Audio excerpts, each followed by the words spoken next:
කැමති දෙයක් කරන්න කිව්වා. අල්ලාහ්ගේ අන්තමතුමා පෞගේ දාසල කිව්වේ රිලවුන්ට කැමති දෙයක් කරන්න කියලා. මලකට කියලා කිව්වද? නෑ මලකට කිව්වේ නෑ කැමති දෙයක් කරන්න කියලා කිව්වේ. ඒකට කුලප්පු වෙන්න දෙයක්වත් නෑ.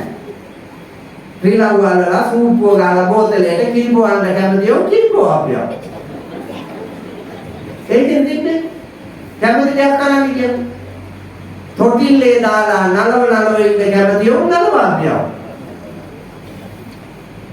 සෙනෙහසින් තුරුළු කරගෙන බුදියන්න කැමතියෝ බුදිය අපියා. නටවලා විලවාව සල්ලි හොයන්න කැමතියෝ ඉන්නනම් රිලව් නටව අපියා.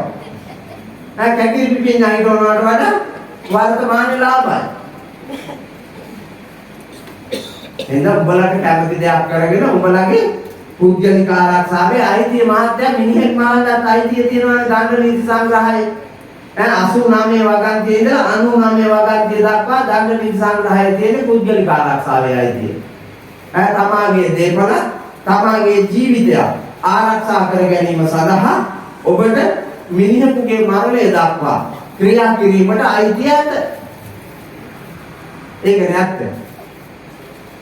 ඒ මිනිහෙක්ව මරන්නත් අයිතිය තියෙනවා නම් මගේ දේපල රැකගන්න රිලෝ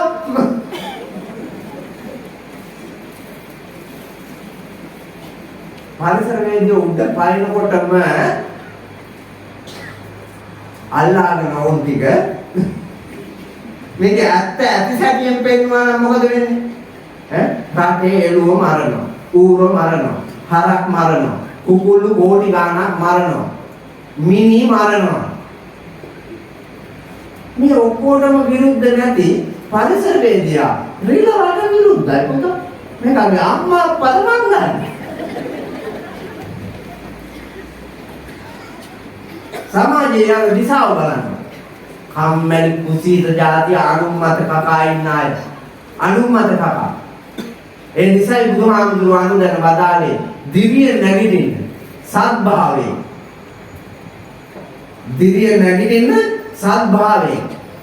දිව්‍ය වැඩ කරන්න සත්භාවයෙන්. සත්භාවයෙන් නම් වරදක්වත් වරදක් නොවේ නේ. සත්භාවයෙන් නම් වරදක්වත් වරදක් නොවේ. බුදුහාමුදුරුවෝ එහෙමත් කිව්වා. කුණ්ඩලකේසීගේ මිනිහා ගලෙන් පහළට හෙළලා මරාපු වෙලාවේ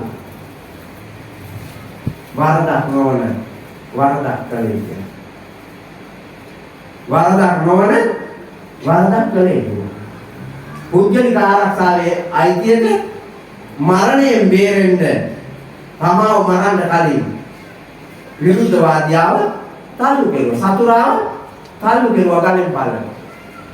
වරදක් නොවන එකක් ඒක.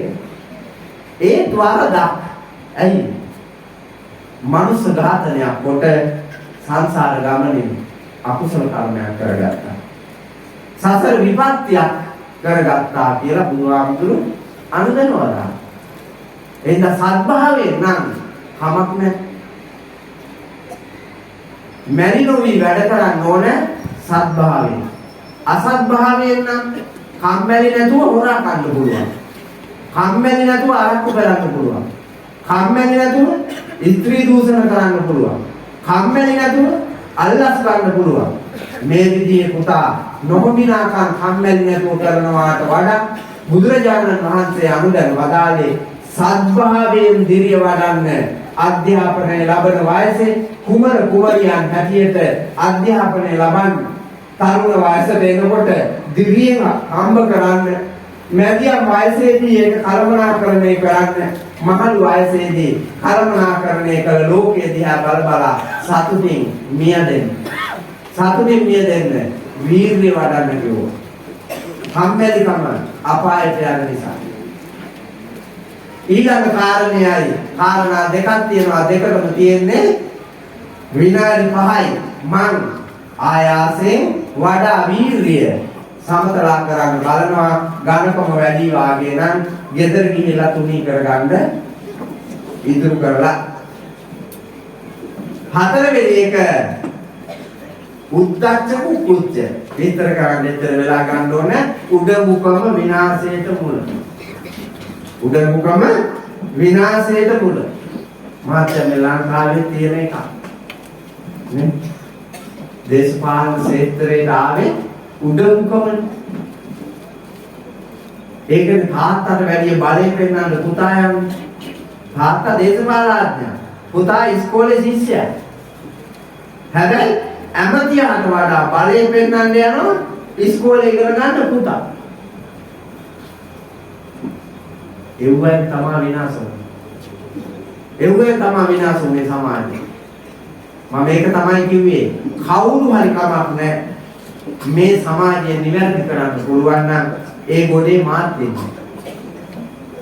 මේ සමාජයේ යන ගමන නිවැරදි කරලා ලංකාව හදනවා නම් ඒ ගොඩේ මාත් දෙන්න. ආධ්‍යාත්මීය වශයෙන්, ආර්ථික වශයෙන්, සමාජීය වශයෙන්, සෞඛ්‍යමය වශයෙන්, අධ්‍යාපනික වශයෙන්, දේශපාලනමය වශයෙන්, පාරිසරික වශයෙන් මේක ගොඩනගන්න යමේ දිරිය වඩයිද ඒ දිරිය වඩන තරත්තාටද මාගේ දිරිය දෙකතු කරන්න මම කැමතියි. ඒක සත්පුරුෂ ධර්මයන් නිසා. ඒ හින්දා උදව් වෙවි. තමන්ගේ ප්‍රමාණය නොසලකා ඉදිමෙන්න යෑම විනාශයට මුල. ඇඟිල්ලේ තරමට ගියාම ඉදිමෙන්න කියන්නේ ඊට වඩා ඉදිමුණ මොකද වෙන්නේ? පුපුරනවා. පමණට වඩා ඉදිමුණා. ඒ පිපිරීම තමයි මේ දැන් තියෙන්නේ.